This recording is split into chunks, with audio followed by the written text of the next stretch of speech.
Hi everyone, and welcome back to my YouTube channel. If you are new here, my name is Doris, and this channel is about spirituality, self-love, and shifting your mindset so you can be your authentic self.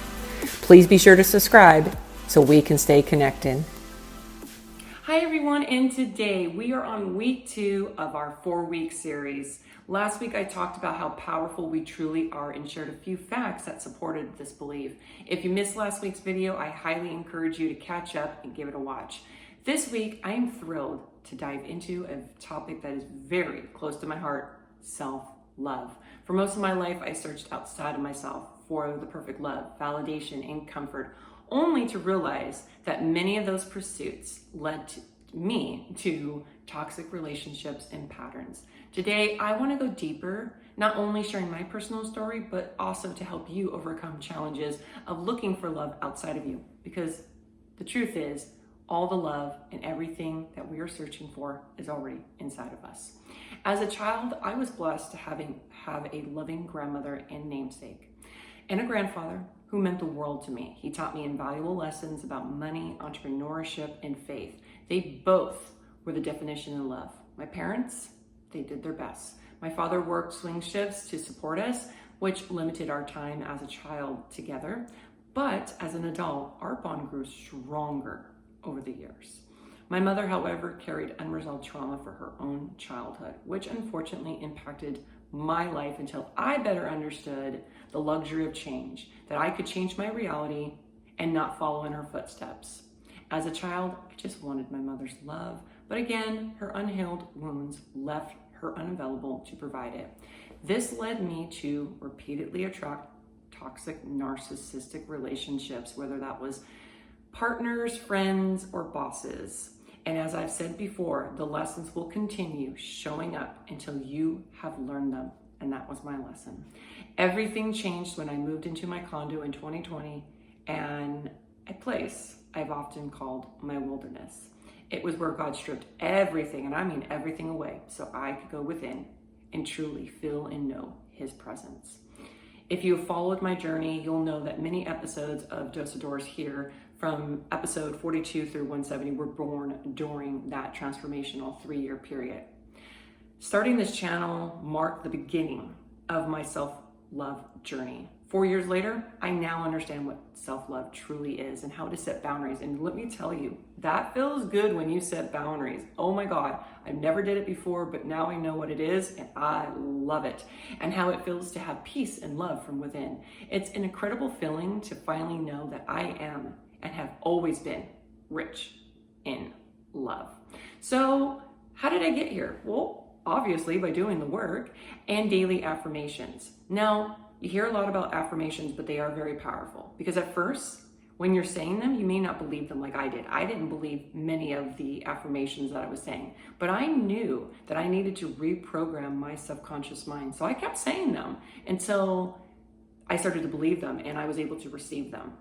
This practice became so impactful that later I created a self-love journal filled with these prompts designed to help you reflect on you loving yourself and the wonderful things about yourself.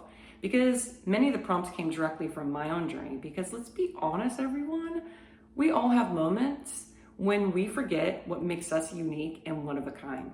This practice led me to one of the most challenging yet transformational exercises I've ever undertaken: mirror talk. And I talked and shared all the details on episode 110 if you want to go check it out. But taking those affirmations and saying them out loud and just hearing the noise is one thing, but then taking them and saying them out loud and then looking at yourself directly in a mirror is a whole different thing. You know, especially when you're saying things of like, I am loved and I'm lovable. It could be very daunting and troublesome of saying that, because you're not believing it. And now you're looking at yourself. And I often struggled to even look at myself. I would just look away when I was saying it. Because we all know that our eyes truly are the windows to our souls. And facing ourselves that, openly, can be very revealing. However, this effort paid off, because over the course of 8 months, I committed myself. Every morning when I was applying my makeup, and then every night before I went to bed, I would do my mirror talk. Gradually, I reached a place where I could look in the mirror, and I could do this now, and it's so amazing, where I can look in the mirror, smile, and feel it inside, just feel every fiber in my body, just looking back at me with that same amount of love. If you're wondering about the secret of transformation, I've told you a few things, but I'm going to tell you the real transformation starts here. It comes down to two pivotal things: finding God and embracing inner healing, which will always lead to love and peace. Because remember, God is love. He's peace. This journey also deepened when I began reading the Bible. It's one thing to find God, but you need to read his word. Through scripture, I came to understand that God's love was unconditional. Despite my flaws, sins, and past mistakes, I realized I was never forgotten, and that by opening my heart to him, he would pour love back into my heart, which he has, and he has abundantly. If you want to experience true love, I'll give you another tip before I leave. Start dating yourself. Yes, I just said it. Start dating yourself. Take yourself out on a date or a mini vacation. I did, and it was during this time that I discovered how amazing, whole, and complete I truly am in every single area of my life. Looking back, I see my journey as a testament to the power of healing and faith. When you allow yourself to heal and open your heart, you will, and I promise you, you will be guided to everlasting love, peace, and abundance. I trust this week's episode has been beneficial for you. Thank you for tuning in. If anyone is interested in collaborating, please don't hesitate to send me a message. You can find my contact details below. And until we meet next time, remember to always stay glamorous.